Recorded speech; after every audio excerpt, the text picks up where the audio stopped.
Well, hey everybody, this is Ben Howard bringing you this week's North Texas Real Estate Market Report.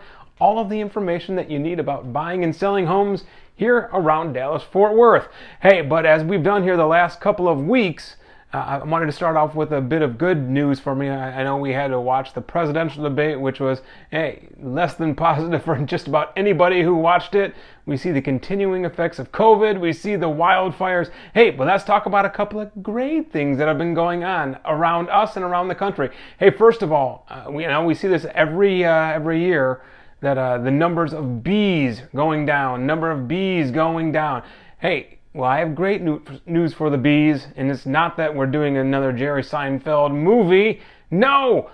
Bee numbers are up in a number of states, including Maine, where they have 70% increase over last year. I don't know how they count them all, but I know that's great news because we need that pollination.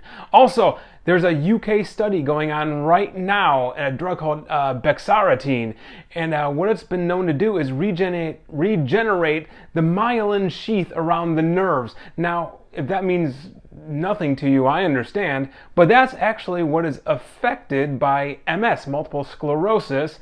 And if this drug, right now there's some side effects, so they can't use it as a treatment yet, but if this drug comes into common usage, hey, they might be able to stop some of the effects of MS with this drug. So that's a great thing. Okay, and I also have to show you this video.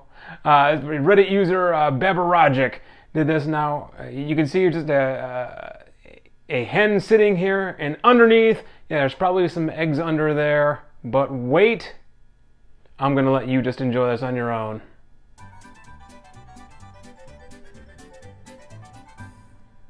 Yep, I think we probably need a little bit of that, and who knows, maybe I'll give you just a few more seconds at the end of just more of that, because I think maybe that's what we need, more of chickens who are being mothers. Hey, but let's go ahead and get into some of the numbers around here in North Texas. We're going to kind of do it the same way we've done it before, and I have a little more information at the end for you. But let's go talk about some of these numbers here. We have from last week and the last full week, which ended on the 28th, and then the week before that, just to see some of the trends.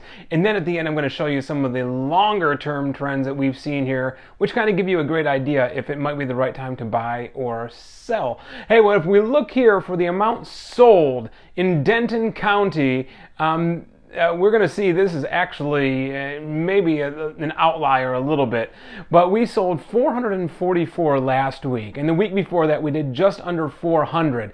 So that sounds great. It sounds like the sign of a really positive economy. However, if we look at how many new listings we have coming in, this is the story that I say just about every market report, but only about 299 new ones as compared to 302. So the numbers are going up again of those how many are sold as compared to the new ones coming in.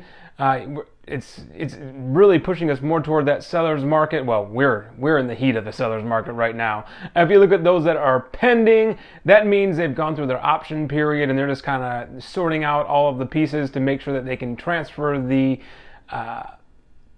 title over to the new owners. Cancellations, we have there less than last week, but you can see still pretty solid numbers for that. Heading over to Collin County, who's got, they've got high dollar houses over there for sure. But if you look over there, the amount sold between last week and this week, exactly the same, which is great. But look at the next one, the new listings that are on, the same story that I keep telling you. Yeah, we just have way less coming on the market than are selling. So some people may be asking what's happening here. These numbers don't add. Well, we might be getting some people who are buying new construction homes. They might be moving out of the area or at least out of the county into far out country counties a little bit here. Those that are pending and going through the process right now, 430 as compared to 414 last week. And then those that are canceled, we're still in pretty good shape. We're leveling out on that. 43 as compared to 42. Over to Dallas County. Hey, we'll see this last week. We sold slightly less than the week before, but if we look at the new ones, Dallas County is, they're closing that gap a little bit here, but 521 rather New listings as compared to almost 600 last week, so the slowing is a little bit scary there. Pending 628 as compared to 614, and a 121 as compared to 141 with cancellations. So you can see Dallas is probably the most stable of the bunch here so far, but you know what's coming next. The big dog, Tarrant County, who, tremendous growth, people moving to Tarrant County left and right. And you can see they're sold 680 almost as compared to 693.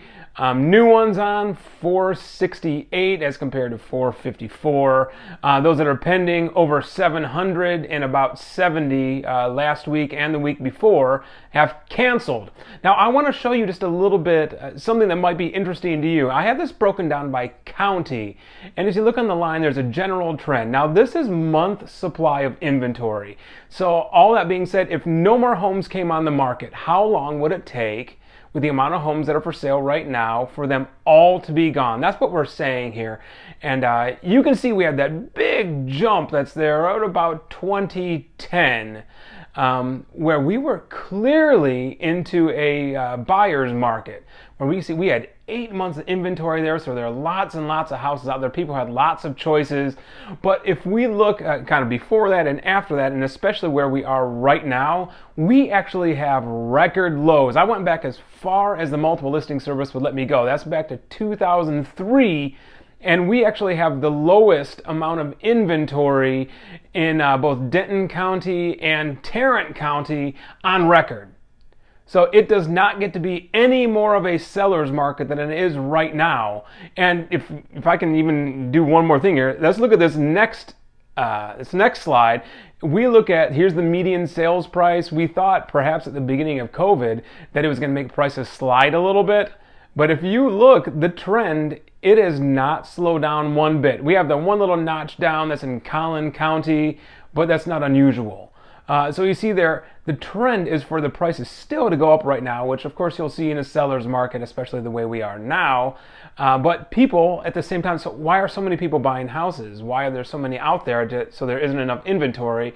Well, it's because we have such low interest rates. Still, I hear that after the first of the year, there's been talk about it going up, maybe even half a percentage point. So we're going to be back into the threes instead of into the mid to high twos like we are now if your credit is good. That's for a 30-year conventional. So if at any point you're thinking about it, even if you're not sure if you want to buy a house, maybe you want to refinance, or you just want to see where you could be, what you could afford, hey, just give me a holler. You can message down below if you want to message me on Facebook, if that's where you're getting this.